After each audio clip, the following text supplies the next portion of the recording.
გამარჯობა. ხო, დღეს გადავწყვიტე, რომ Steins Gate-ზე იგივე Steins კარიბჭეზე გამეკეთებინა ვიდეო. ეს ვიდეო იქნება ხა სპოილერებით.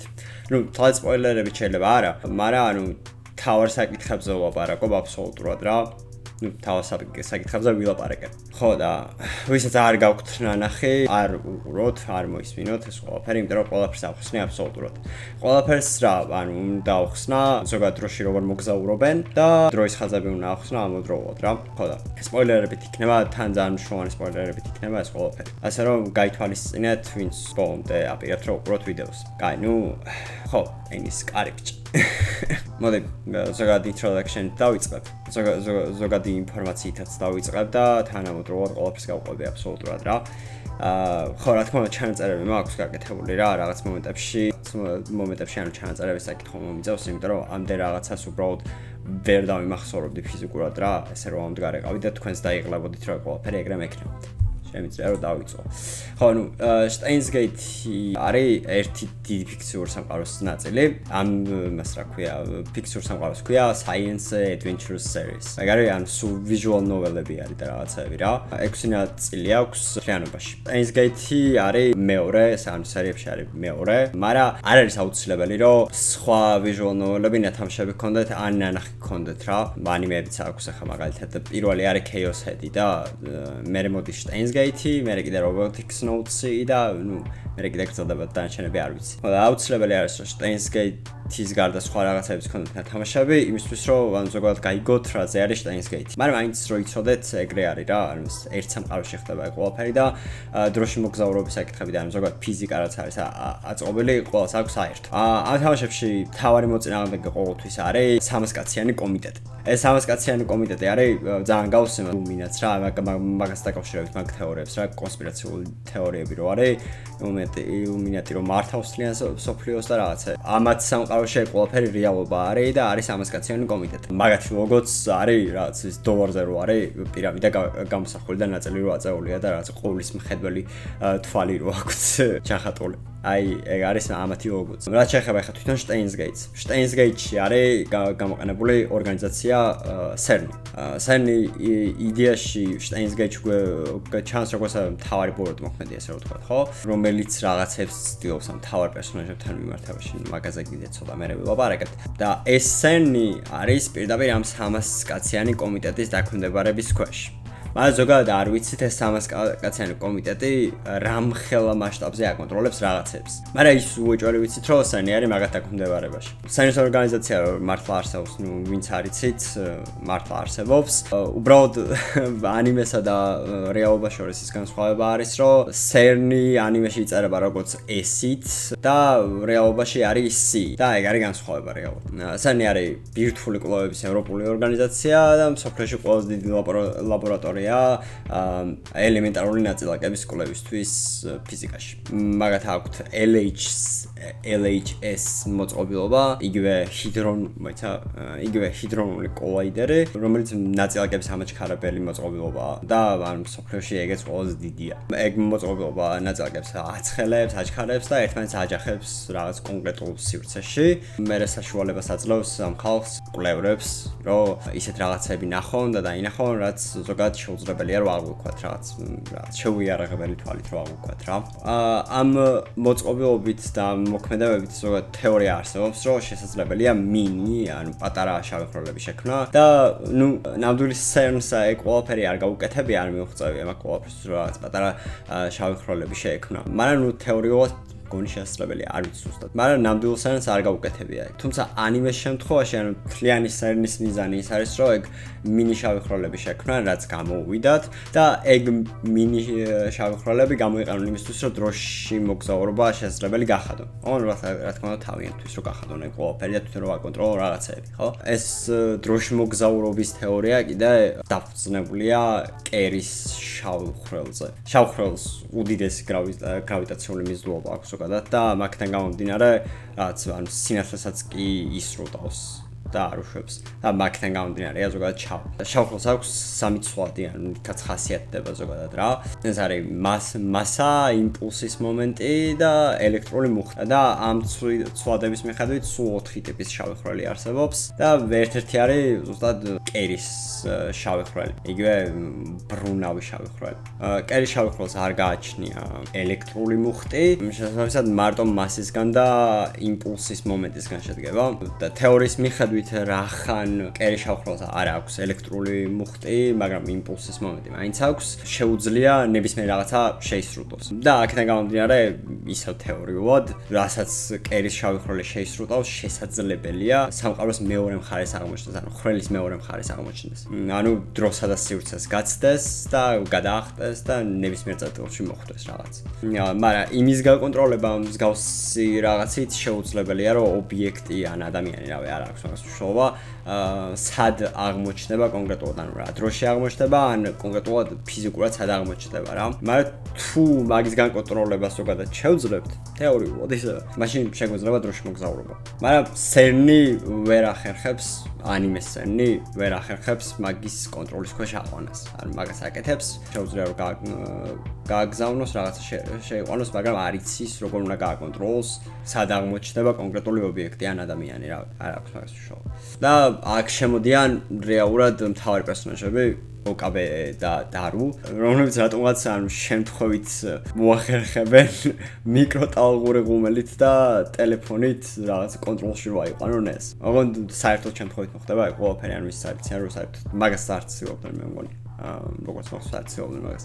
როგორღაც მოახერხეს რომ მიკროტალღურ ღუმელს ნაწილაკები აეჩქარებინა, ტელეფონის და მიკროტალღური ღუმელის ტალღები ერთმანეთს დაჯახებოდა და რაღაც ამ შემდეგ, რაც ანუ კერის შავ ხვრელს შექმნიდა, იგივე ბრუნავ შავ ხვრელს და რატომღაც შესაძლებელია დროის განსაზღვრა, იმით რა ქვია, მიკროტალღურზე არსებული ეკრანით, რომელზეც შეგიძლია რომ დრო მიუღოთ ზოგადად მიკროტალღური ღუმელი რამდენ ხანს გააკეთებს თავის საქმეს, ხო? ანუ ეგ როგორ მოხდა, საერთოდ არ ვიცით. sci-fi არის და არ ვიცით. მაგრამ საქმე იმაშია, რომ ეს შავი ხვრელი, რომელსაც ეს მიკროტალღური ღუმელი და ტელეფონი ქმნის, საკმაოდ პატარა არის. და მაქედან გამომდინარე მარტო შეუძლია, ანუ რაც დაითვალეს იმაში რა თქმა უნდა ანიმეში 36 ბაიტის ინფორმაცია რო გადააწოდოს. მაქედან გამომდინარე ბანანს რო შედებენ მიკროტალღურში რო უკან დააბრუნოს, მაგით ხდება მწვანე ჟელე რაღაცა, ხო? იმიტომ რომ შავი ხვრელი ახან პატარა არის. ანიმეში როგორც არის ახსნილი, ეს იმეშობა რა ქვია. პურის რო აჩვენებს ეს შეუძლებელია რომ გაეტიოს. აქედან გამომდინარე კომპრესირება ხდება ამ ბანანის და რო გადის მე სკეილ მასად იქცევა რაღაც თხევად სკეილ მასად იქცევა. აქედან გამომდინარე ნუ ადამიანს რო გააგზავნო რაღაც დროში უკან ეგეც შეუძლებელია, იმიტომ რომ ადამიანს ჩვეულებრივად ეგრე მწვანე ჟელედ იქცევა, ხო? იქიდან გამომდინარე რომ ნუ ახლა ადამიანი ბანანზე ბევრად დიდი არის. მაგრამ CERN-ი, ანიმე CERN-ი, რა თქმა უნდა ანიმე CERN-ზე მაქვს საუბარი, ადამიანებზე ცდებს მაინც ატარებდა. ან მაგათი შავი ხვრელები მაინც უფრო დიდი არის, ბევრად დიდი არის რა, ვიდრე ამათ რო აქვს რაღაც 36 ბაიტი რო შეიძლება რომ გაეტიოს, ბევრად დიდი არის CERN-ის შემთხვევაში LHC-ით შექმნილი შავი ხვრელები, რა თქმა უნდა. მაგრამ მაინც არასაკმარისია იმისთვის, რომ ადამიანი გაეტიოს მაგაში. იმიტომ რომ ახლა ინფორმაციას ვერ გაატარებს რა, არც არის დასრულებული, მე მგონი რა ხელა არის ადამიანის, ხო ზოგადად. და ანუ ეს ექსპერიმენტებს რო ატარებდნენ, მაგათმა თან არც იცოდნენ დროის რა მონაკვეთში აღმოჩნდებოდა და სად აღმოჩნდებოდა და მოხდებოდა კონკრეტულად თქვა და მაგათი გამომდინარე რომ ადგილის და დროის განსაზღვრა შეუძლებელი იყო. ანუ დროსაც ვერ საზღვრავდნენ, რა მომენტში მოხდებოდა ყველაფერი და ადგილი მაგალითად შეიძლება რაღაც ადამიანები კედელში ყოფილიყვნენ რა, რა ქვია, კედელში აღმოჩენილიყვნენ, იმიტომ რომ კონკრეტული ადგილის განსაზღვრა შეუძლებელი ხდება, უნდა გაჩენილიყო ეს ადამიანი, ხო და ზოგჯერ კედელშიც კი იყვნენ ხოლმე. და აქედან გამომდინარე ყველაფერი შეუძლებელია რაღაც მაქალა შავი ხვრელი შექმნან, ან ყოველ შემთხვევაში რომ გამოიყენონ, მან შემოდის უკვე კურისუ დარუ და IBM 5100, IBM 5100 ანალოგიურად ნამდვილ კომპიუტერზეა დაფუძნებული, რეალობაში IBM 5100 ქვია და 1975 წელს გამოვიდა ეგ კომპიუტერი და მაგ კომპიუტერს აქვს რაღაც კონკრეტული კოდების წაკითხვის საშუალება. ანუ შეუძლია რაღაც კონკრეტული კოდები, კომპიუტერული კოდები წაიკითხოს. და ეგ IBM 5100 სჭირდებოდა დარუს იმისთვის, რომ CERN-ის კომპიუტერები გაეტეხა და ინფორმაცია გამოეტანა მაქედან. მაგრამ მაგრამ ნუ რეალურად სელმა აბსოლუტურად ყველაფერი იცის ამათ შესახებ, რეალურად რას აკეთებენ და თითქმის მთელი ანიმეს განმავლობაში უთვალთვალებენ რა ლაბორატორიის წევრებს. უბრალოდ საშუალებას აძლევენ, რომ ეგ ყველაფერი გააკეთონ, იმიტომ რომ სჭირდებათ. მაგას მე ვილაპარაკებ. ხო, და რომ მოახერხებს მაგ ინფორმაციის მოპარვას და შესაბამისად ამოდროულად კომპიუტერთან წვდომას, კურის მოახერხებს იმას, რომ ადამიანის მეხსიერება და ცნობიერება დატადაქციოს რა. და ამოდროულად კომპრესირება გაუკეთოს, ანუ დააპატაროს და რაღაც 3.24 გიგაბაიტის გახდის რეალურად ადამიანის მეხსიერებას და ცნობიერებას. მაგრამ ამის გასაგზავნად 36 ის შავი ხრალი, რომელსაც ეს მიკროტალღური ღუმელი და ტელეფონი ქმნის, საკმარისი არ არის, იმიტომ რომ მარტო 36 გიგაბაიტი შეუძლია რომ გაატაროს, ხო? მაქედან გამომდინარე, დარბის დახმარებით ლაბორატორიის წევრები LHS-ის მიერ შექმნილი კერის შავ ხრალებს გამოიყენებენ. თანამედროვე მაგას დროის გასაზრდელად იყენებენ და რაღაც დროებით ჭიის ხროლს ქმნიან. ნუ ჭიის ხროლი ვინც არიცით, ხო, ჭიის ხროლი ვინც არიცით, ეგ არის დროის ერთ წერტილში და მეორე წერტილში გაკეთებული ხრელი, რომელიც ანუ ერთმანეთს უკავშირდება რა, ეს რო იყოს და ესე რომ მოიხაროს რაღაცა და ამასა და ამას შორის რო ხრელი იყოს გაკეთებული და შესაბამისად უფრო სწრაფად და მარტივად ხდება აქედან რო აქ მოხვდე, ხო? აი ეს რო იყოს, ეს რა ქვია, დრო და ესე რომ მოკეცო და ამაში რო გაიარო და აქ აღმოჩნდა. ეგ არის ჭიის ხრელი. ნუ საბოლოოდ ამით ახერხებენ არა რაღაც პატარა ინფორმაცია გადაიტანონ უკან დროში, არამედ რაღაც ადამიანის გონება გადაიტანონ. ანუ რეალურად OKB როცა გადადის რაღაც წარსულში, მაგის გონება რო გადადის წარსულში, მაგას ყველაფერი ახსოვს კონკრეტული დროის ხაზებიდან. მაგით გამომდინარე, OKB რეალურად ფიზიკურად არ მოგზაურობს დროში. მარტო ინფორმაცია გადადის გონებიდან გონებაში. რაც ნუ იმ პარადოქს წესით გამორიცხავს, ნუ მე უკვე არის ეგ პარადოქსი რაღაც მხრივ. მაგრამ ეგეც ახსნილია რაღაც მხრივ, მაგრამ მაგას არ ვხები დღეს. მაგრამ მაგ სიტუაციაში იმ პარადოქსს გამორიცხავს, რომ მომავლის და წარსულის OKB ერთმანეთს შეხვდნენ რა. ხო, რაც შეეხება ხა დროის ხაზებს. ანიმეში ძირითადად ორი მთავარი დროის ხაზია, ბეტა და ალფა. პირველ ეპიზოდში სანამ OKB მესიჯს გაგზავნის ბეტა სამყაროა, რაც კურს უკვდება. რადგან მაგას დაკავშირებით OKB შემთხვევით გაგზავნის მესიჯს წარსულში საკუთარ თავთან, ძალიან დიდი ცვლილება მოყვა მაგ ყველაფერს და მაგის კურსო ცოცხალი რჩება. იქიდან გამომდინარე, რომ მე მაგ ცვლილებას მოყვება ის, რომ სუზუჰას დროში მოგზაურობის მანქანა დაეჯახება შენობას და ლექცია ჩაიშლება და შესაბამისად კურსოს არ კვდება. კურსოს მამა არ კლავს. ხო, თუ ბეტა სამყაროს რო გავყვეთ, თუ კურსოს მამამისი მოკლავდა, მაშინ მამამისი მაგის ნაშრომებს აიღებდა და რუსეთში გაიქცეოდა. და ამ ნაშრომებს რუსეთის მთავრობას გადასცემდა და ამ ნაშრომებით გაიგებდნენ რეალურად რომ შესაძლებელია დროში მოგზაურობა. და შესაბამისად დაიწყებოდა რუსეთსა და დასავლეთს შორის, ძირითადად ამერიკას შორის დაპირისპირება. და მესამე მსოფლიო ომი და 300 კაციანი კომიტეტი ამავდროულად დისტოპიას დაამყარებდა. ეგ დროის ხაზი Steins Gate Zero არის, ეგ არის ზუსტად ეგ დროის ხაზი. და რადგან OKB-მ ეგ ფაქტი შეცვალა, რომ კურს უკვდებოდა, მაქედან გამომდინარე ძალიან ბევრი რაღაცა შეიცვალა სამყაროში. მაგიტო გადავიდა ალფა დროის ხაზზე. ალფა დროის ხაზში კიდე მაიური კვდება უეჭველი. რუსეთი ამ შემთხვევაში არ მოქმედებს, მაგრამ დისტოპიური მმართველობის დამყარება შესაბამისად უფრო მარტივი ხდება რა. და ამ ყველაფერთან გამომდინარე კიდე პლუს ლაბორატორიის წევრები მაინც რევოლუციონერები ხდებიან. ორივე დროის ხაზის შემთხვევაში სენს უნდა რომ ლაბორატორიის წევრები რევოლუციონერებად იქცნენ და მათ წინააღმდეგ იბრძოლონ. იმიტომ რომ მაგათ რო უთვალთვალებენ და ანუ დაკვირვების საშუალება რო აქვთ. მეცნიერულ განვითარებას უფრო მარტივად აღწევენ და კონტროლის დამყარებას უფრო მარტივად შეუძლიათ. რა თქმა უნდა, მარტო ეს ორი დროის ხაზი არ არსებობს. ძალიან დროის ხაზები ძალიან უამრავია, მაგრამ ნუ საქმე იმაშია, რომ ეს დროის ხაზები ერთმანეთს ძალიან გავს რა. სამყაროს მიმართულებას ახლა მაგალითად მე რო წყალს დავლევ თუ არ დავლევ ამ წამს რა.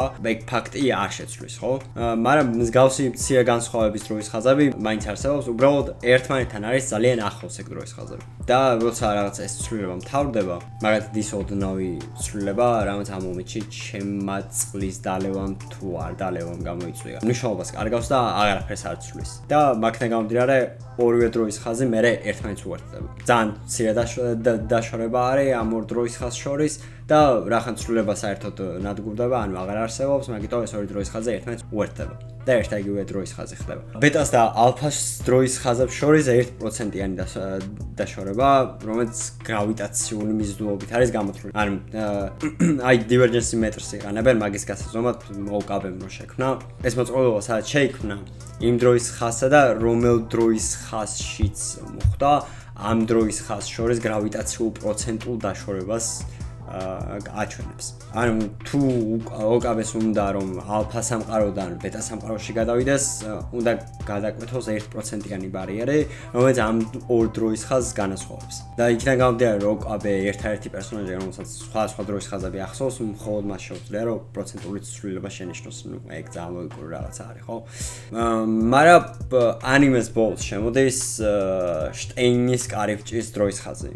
რაც ზოგადად თავარი მიზანია. შტეინის კარიბჭის დროის ხაზში არც მაგისა და არც მაიური არ კვდებიან, არც ლაბორატორიის წევრები ხდებიან პერსონაჟები, არც დროის მანქანასთან აქვს შეხება და არც სენი უთვალთვალებთ. შესაძლოა რომ ვერც ახერხებენ დროში მოგზაურობის მანქანის შექმნას. ანუ დისტოპია რეალობა არ ხდება. შტეინის კარიბჭის დროის ხაზის შესაქმნელად კიდე ოკაბეს სიტყვებით სამყარო უნდა მოატყუოს, ხო? შესაბამისად, ანუ ის რაც მთავარ ცვლილებებს იწვევს ალფა და ბეტა სამყაროში და აუცილებლად დაფიქსირებული მომენტია, აუცილებლად უნდა მოხდეს. მაგრამ ეს არ ნიშნავს იმას, რომ ყველაფერი უბედურებით უნდა დასრულდეს და რაღაცა. მაიორის შემთხვევაში უბრალოდ ცვლილებების წაშლა, რაც ბეტა სამყაროში აბრუნებს ოკაბეს, სადაც კურსი უყდება და მისი რუსეთში გარბის დოკუმენტებით, ხო?